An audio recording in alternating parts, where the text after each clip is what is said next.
Hey YouTube, Mark Kaufman here, and I want to talk to you about the REVO Vipera, or Vipera.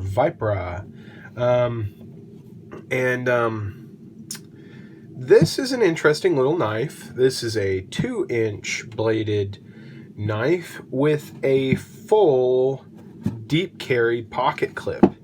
Yeah, this is a great little knife, but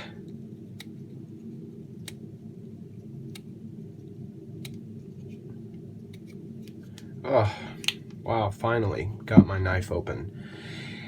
Yeah, not too stoked about that.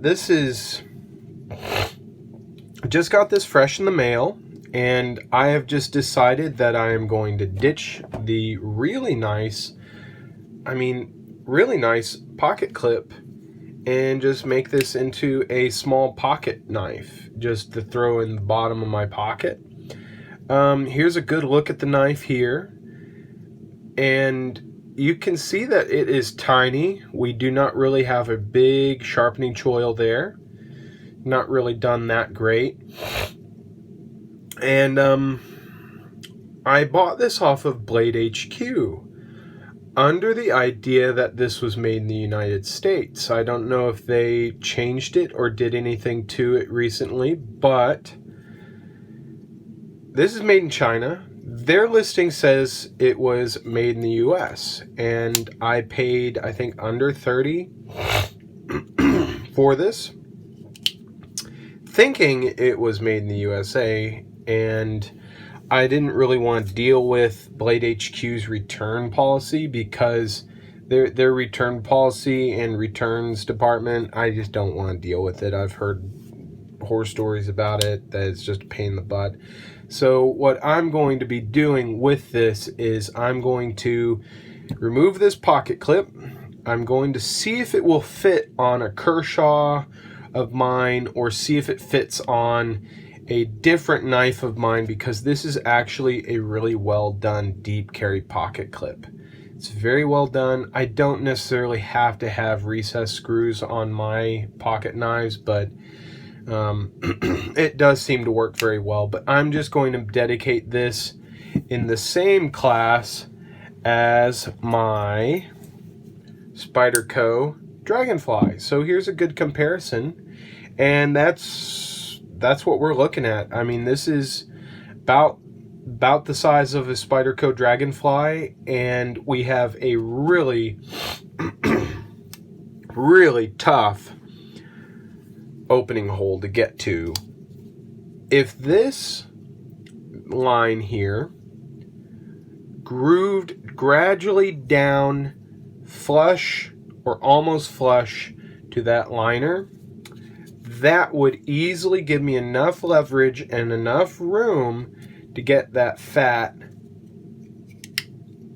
of my thumb right in there to get that open. Other than that, this knife is very comfortable. We have a 3-fingered grip here. I am able to get a good hold. However, because of the height of that pocket clip, it does create a hot spot. And when I mean hot spot, I mean if I'm able to use the knife for more than 30 minutes without noticing the pocket clip, I don't consider that to be a hot spot. But if I do notice it, I will consider it to be uncomfortable.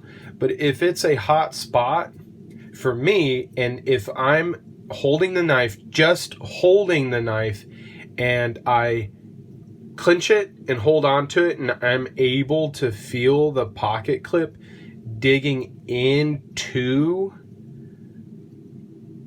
my hand like this one is, you can kind of even see that how it displaces this fat of my hand here.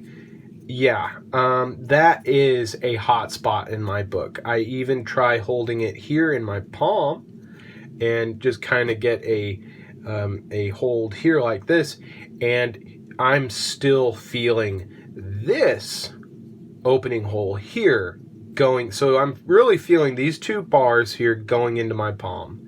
If this was flush, or something, and it had 2 screws off to the side here where you just access them there, and then this was flat, I wouldn't be noticing this as much. I'd probably notice it just a little bit because of the height, but I'm removing it. That's the end of story. But I am going to be keeping this knife because it has a 9CR. I think it's a 9CR 13 or 14 MOV blade, which I find fantastic, very versatile. It's easy to close, not easy to open unless you are actually kind of used to the knife. But the other reason I'm going to be keeping this is it's using phosphor bronze washers. So I'm never really going to have to worry about having to replace those washers. See, with a ton of force in here, I'm able to get that open. That's not really worth my while. I'm going to throw it in my pocket. I'm going to even just grab it there and open it. This is going to be definitely a utility knife for me. I'm going to use it for scraping. I'm going to use it for poking. I'm going to use it for really strenuous and abusive tasks because I think it's going to be able to take it, and I don't really care about this knife because it's uncomfortable and hard to open one-handed. So I'm not going to really go through the return process on this one. I'm going to just eat the cash, let Blade HQ keep it, and I'm just going to abuse this knife. Going to use it for everything under the sun, and maybe even use it as a small pry bar. I don't know. Oh my God. Yeah, it's just not, that's not how that's supposed to be. So, I thought you guys would enjoy seeing that. And you know what? I'm actually thinking about it right now. Let me just get my Weha 759 out here. I'm going to be having a video out on this particular tool very soon, because I think it's an underrated tool. And I think it's valuable to have in anybody's collection, which, especially if you have, well, that one came out, no problem, but we're having problems with the other one, and there we go. Yeah, almost stripped out the lower one. Yeah, we are looking at very, very cheap screws. And already we can see that that is actually what's holding on the scale. So we will need to put both of those screws back in. So that's not surprising, but surprising. So what can you do? So I'm going to be doing just a little bit of knife maintenance here, unexpectedly.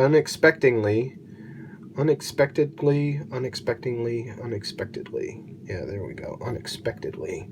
God, I'm looking like Nick Shabazz over here with what he goes through on these disassemblies. Much respect to him for going through all that for us. I mean, seriously, almost every knife he reviews, he actually takes apart, along with Love Them Knives. I mean, Love Them Knives, he is a huge contributing factor, and that's exactly what I was afraid of, that this would be causing an issue. So when I screw that in, it's actually running into that screw and pushing the it is pushing a few of my, not the few, it's pushing the other liner away. So what I'm going to actually do is I'm going to just cut this screw and make it just a little short. So there we go. I've cut the screw, and now we shouldn't have an issue, which I am going to cut that screw just a little bit more. I am just using some pliers here. It is not rocket science to do this.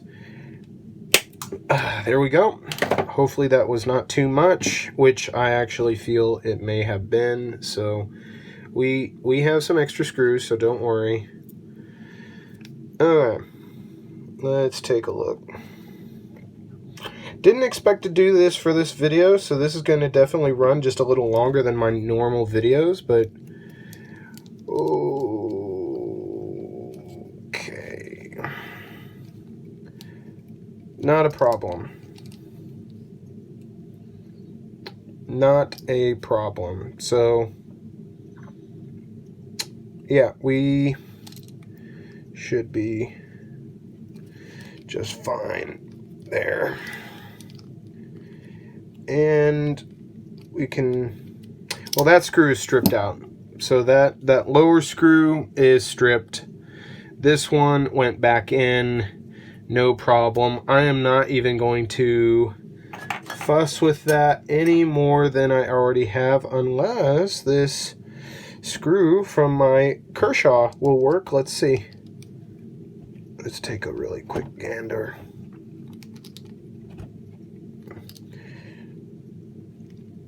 And I've successfully stripped that screw.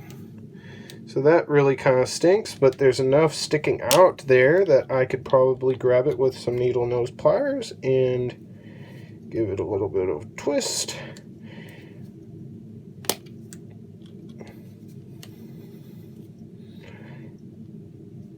And a twist.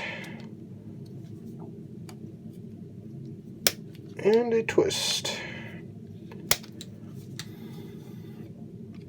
Well, I am so glad I don't care about this knife, and I don't recommend anybody buy it because I'm having an extremely fun time destroying the handle on it. So, gonna see the fruits of my labor here. So that's after getting that other strip screw out. Let's see if this Kershaw one fits, which it does. This is actually the screw off of my Kershaw Bowser, and it does fit. So we are going to do a little bit of retrofitting here. We are going to clip that. Okay, we have clipped it. And then we're just going to put just a little bit of Loctite, and we're going to throw it on there. And we're going to get some of those metal shavings off with a rag. Throw this in there. And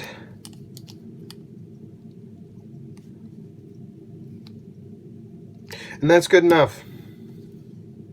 That is alright. Well, I'm gonna keep that clip, put it with my other clips, and I'm going to put away my Weehaw 759. So that is a little bit of the 759. I'm glad I got to use it in a video, and I'm sorry that this has run past my normal length, but this was just kind of spur of the moment modification here. And yeah, both of those screws are flush. I'm not extremely picky about how that came out because this is going to be riding right next to my keys. We do have some gunk that came out and some G10 that came out of there. So here we go. We can see that new screw kind of poking out there. You can see that it has cut into the G10, and that's not a big deal. I mean, right now I've got Loctite thrown in there. It's flush. We got this side going, and we have everything back together. No problemo. So this is a much better situation than what we had. So now we don't have the pocket clip. Oh my goodness, so much better, so much better. Oh, but you see, it's still a bitch to open. So I wasn't expecting that to fly out. I was just making a point that is still kind of a bitch to get. Yeah, you see, you have to like come at it like this, which I'm not doing that. I'm just going to do that two-handed. So yeah, that's the REVO Vipera. I really don't care. You just can see that this is just not the best designed little knife. Will make a great box cutter, great utility knife. You got this great little swedge here. You can do pulls. You got some jimping here. You can do this.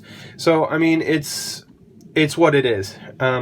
It's a cheap knife that's going to be great sitting in the bottom of my pocket, and that is where it's going to be. So sorry about the random disassembly and little modification. I just took the pocket clip on and put a new screw. What am I talking about? But the little deconstruction of this knife and just see what the issues were. So yeah, save your money on this. Do not buy it. Please do not buy this knife. If you buy this knife, take the pocket clip off. I can't. Just take it off, and don't expect your fat thumbs or even skinny thumbs to get this open without about a week of practice. This has been Mark Kaufman, and I'm sorry that this one was a long one, but thank you so much for making it through and putting up with my shenanigans. This is the REVO Vipera, and do not buy this knife. Thank you so much for joining me on a kind of a negative review of a knife I just got in, and usually I try not to be this negative on my reviews, so hopefully the next one's going to be a little more positive. So thank you so much for joining me, and if you like this video and how sporadic it was, subscribe. I'd really enjoy it if you subscribe to my channel and see your comments down below. Thank you so much.